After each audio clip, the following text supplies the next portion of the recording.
Hello friends, Namrata art and craft ಚಾನಲ್ಗೆ ನಿಮ್ಗೆಲ್ಲರಿಗೂ ಸ್ವಾಗತ. ಇಂದು ನಾವು ಭೇಟಿ ಮಾಡುತ್ತಿರುವ ಕರ್ನಾಟಕದ ಪ್ರಸಿದ್ಧ ಸಾಯಿಬಾಬಾ ಟೆಂಪಲ್. ಇದು ಇರೋದು ಹಿರಿಯೂರು. ಹೆದ್ದಾರಿಯಿಂದಲೇ ಕಾಣುವ ಈ ಭವ್ಯ ಸಾಯಿಬಾಬಾ ಮೂರ್ತಿ ಸಾವಿರಾರು ಭಕ್ತರ ಗಮನವನ್ನ ಸೆಳೀತಾ ಇದೆ.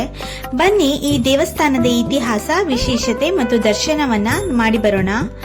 ಇದು ಹಿರಿಯೂರು ಹತ್ತಿರದ ಹಳೆಯ NH4 ರಸ್ತೆಯ ಬಳಿ ಇರುವ ಪ್ರಸಿದ್ಧ ಸಾಯಿಬಾಬಾ ಮಂದಿರ. ಸುಮಾರು 32ರಿಂದ 36 ಅಡಿ ಎತ್ತರದ ಬಿಳಿ ಸಾಯಿಬಾಬಾ ಮೂರ್ತಿ ದೂರದಿಂದಲೇ ಕಾಣಿಸುತ್ತೆ. ಹೆದ್ದಾರಿಯಲ್ಲಿ ಹೋಗುವ ಅನೇಕರು ಇಲ್ಲಿ ಬಂದು ದರ್ಶನವನ್ನ ಪಡಿತಾರೆ. ಈ ಮಂದಿರವನ್ನ ಸಾಯಿ ಭಕ್ತಿಯ ಪ್ರಸಾರಕ್ಕಾಗಿ ನಿರ್ಮಿಸಲಾಯಿತು ಅಂತ ಹೇಳ್ತಾರೆ. ಇದರ ವಿಶೇಷತೆ ಏನಂದ್ರೆ, ಇದು ಗುಹೆ ಶೈಲಿಯಲ್ಲಿ ನಿರ್ಮಿಸಿರುವ ಈ ದೇವಸ್ಥಾನ ಭಕ್ತರಿಗೆ ವಿಶೇಷ ಆಧ್ಯಾತ್ಮಿಕ ಅನುಭವವನ್ನ ನೀಡುತ್ತೆ. ಸಾಯಿಬಾಬಾ ಆಫ್ ಶಿರಡಿ ಇವರು ಸಬ್ಕಾ ಮಾಲಿಕ್ ಏಕ್ ಹೇ ಎಂಬ ಸಂದೇಶವನ್ನ ನೀಡಿದ್ರು. ಅವರ ಆಶೀರ್ವಾದ ಎಲ್ಲರ ಮೇಲೆ ಇರಲಿ ಎಂಬ ನಂಬಿಕೆಯಿಂದ ಈ ಭವ್ಯ ಮೂರ್ತಿಯನ್ನ ನಿರ್ಮಿಸಲಾಯಿತು.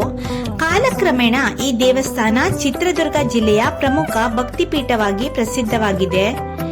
ಸ್ನೇಹಿತರೆ, ಈ ಬೃಹತ್ ಸಾಯಿಬಾಬಾ ಮೂರ್ತಿ ನಿಜವಾಗಿಯೂ ಅದ್ಭುತವಾಗಿ ಕಾಣುತ್ತೆ. ಯಾಕಂದ್ರೆ ಬಿಳಿ ಬಣ್ಣದ ಮೂರ್ತಿ ಇದು ಶಾಂತಿಯನ್ನ ಪ್ರತಿಕ್ರಿಯಿಸುತ್ತೆ. ಶಾಂತ ವಾತಾವರಣ ಮತ್ತು ಗುಹೆ ಶೈಲಿಯ ನಿರ್ಮಾಣ ಎಲ್ಲರ ಮನಸ್ಸನ್ನ ಸೆಳೆಯುತ್ತೆ. ಸಂಜೆ ಸಮಯದಲ್ಲಿ ಇಲ್ಲಿ ಲೈಟಿಂಗ್ ಆನ್ ಆದಾಗ ಈ ದೇವಸ್ಥಾನದ ಸೌಂದರ್ಯ ಇನ್ನಷ್ಟು ಹೆಚ್ಚಾಗುತ್ತೆ. ಇನ್ನು ಡಿವೋಷನಲ್ ಫೀಲ್, ಅನೇಕ ಭಕ್ತರು ಇಲ್ಲಿ ಪ್ರಾರ್ಥನೆ ಮಾಡಿದ್ರೆ ಪ್ರಯಾಣ ಸುರಕ್ಷಿತವಾಗಿರುತ್ತೆ ಮತ್ತೆ ಮನಸ್ಸಿನ ಬೇಡಿಕೆಗಳು ಈಡೇರುತ್ತೆ ಅಂತ ಕೂಡ ನಂಬ್ತಾರೆ. ಇಲ್ಲಿ ಪ್ರತಿ ಗುರುವಾರ ಇಲ್ಲಿ ವಿಶೇಷ ಪೂಜೆಯನ್ನ ನಡೆಸ್ತಾರೆ. ಗುರುಪೂರ್ಣಿಮೆ ದಿನ ಭಕ್ತರ ಸಂಖ್ಯೆ ತುಂಬಾನೇ ಹೆಚ್ಚಾಗಿರುತ್ತೆ. ಇನ್ನು ಟ್ರಾವೆಲ್ ಇನ್ಫಾರ್ಮೇಶನ್ ನೋಡಕ್ ಹೋಗೋದಾದ್ರೆ, ಈ ದೇವಸ್ಥಾನ ಬೆಂಗಳೂರು ಪುಣೆ ಹೆದ್ದಾರಿ ಮಾರ್ಗವಾಗಿ ಇರೋದ್ರಿಂದ ಸುಲಭವಾಗಿ ಭೇಟಿ ನೀಡಬಹುದು. ಕುಟುಂಬದೊಂದಿಗೆ ಒಂದು ಬಾರಿ ಖಂಡಿತ ಭೇಟಿ ನೀಡಿ. ನೀವೇನಾದ್ರೂ ಚಿತ್ರದುರ್ಗ, ಹಿರಿಯೂರು ಕಡೆ ಟ್ರಾವೆಲ್ ಮಾಡ್ತಾ ಇದ್ರೆ ಇದು ಬೆಸ್ಟ್ ಪ್ಲೇಸ್ ಅಂತಾನೆ ಹೇಳ್ಬೋದು. ಈ ವಿಡಿಯೋ ಏನಾದ್ರೂ ನಿಮ್ಗೆ ಇಷ್ಟ ಆದ್ರೆ ಪ್ಲೀಸ್ ಲೈಕ್ ಮಾಡಿ, ಶೇರ್ ಮಾಡಿ, ಸಬ್ಸ್ಕ್ರೈಬ್ ಮಾಡೋದನ್ನ ದಯವಿಟ್ಟು ಮರಿಬೇಡಿ.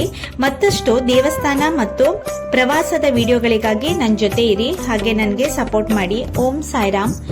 ಇಷ್ಟೆಲ್ಲ ಆದ್ಮೇಲೆ ನಾವು ಹಾವೇರಿಯಲ್ಲಿ ಸ್ಟಾಪ್ ಮಾಡಿದ್ವಿ. ಅಲ್ಲಿ ಒಂದ್ ಒಳ್ಳೆ ಊಟ ಮಾಡೋಣ ಅಂತ ಹೇಳಿ ಹೋದಾಗ ನಮಗೆ ಸಿಕ್ಕಿದೆ ಈ ಬಸವೇಶ್ವರ ಖಾನಾವಳಿ. 510 ರೂಪಾಯಿನೋ ಅಷ್ಟೇ ಬಿಲ್ ಆಗಿದ್ದು, ಬಟ್ ಊಟ ಮಾತ್ರ ತುಂಬಾನೇ ಚೆನ್ನಾಗಿತ್ತು. ಹಾವೇರಿ ಅಂದ್ರೆ ಈ ನಾರ್ತ್ ಕರ್ನಾಟಕ ಶೈಲಿಯಂತ ಫುಡ್ಡು, ರೊಟ್ಟಿ, ಪಲ್ಯ, ತುಂಬಾ ತರ ವೆರೈಟಿ ಇತ್ತು. ನೀವೇನಾದ್ರೂ ಹಾವೇರಿ ಹೋದ್ರೆ ಈ ನಿಸರ್ಗ ರೆಸ್ಟೋರೆಂಟ್ಗೆ ಹೋಗೋದನ್ನ ಮಿಸ್ ಮಾಡಬೇಡಿ. ರೊಟ್ಟಿ ಊಟ ಏನಾದ್ರೂ ನೀವು ತಿಂದಿಲ್ಲ ಅಂತ ಹೇಳಿದ್ರೆ ಇದು ಬೆಸ್ಟ್ ಪ್ಲೇಸ್ ಅಂತಾನೆ ಹೇಳ್ಬೋದು. ಈ ಎಲ್ಲ ಇನ್ಫಾರ್ಮೇಶನ್ಗಳು ನಿಮ್ಗೆ ಏನಾದ್ರೂ ಇಷ್ಟ ಆದ್ರೆ ಪ್ಲೀಸ್ ಲೈಕ್ ಮಾಡಿ, ಶೇರ್ ಮಾಡಿ, ಸಬ್ಸ್ಕ್ರೈಬ್ ಮಾಡಿ. ಹಾಗೆ ನೀವು ಚಿತ್ರದುರ್ಗ ಅಥವಾ ಹಾವೇರಿ ಎಲ್ಲಾದ್ರೂ ಹೋಗ್ತಾ ಇದ್ರೆ ಮಧ್ಯದಲ್ಲಿ ಹಿರಿಯೂರ್ ಹತ್ರ ಈ ಪ್ಲೇಸ್ಗೆ ಭೇಟಿ ಕೊಡಿ. Thank you.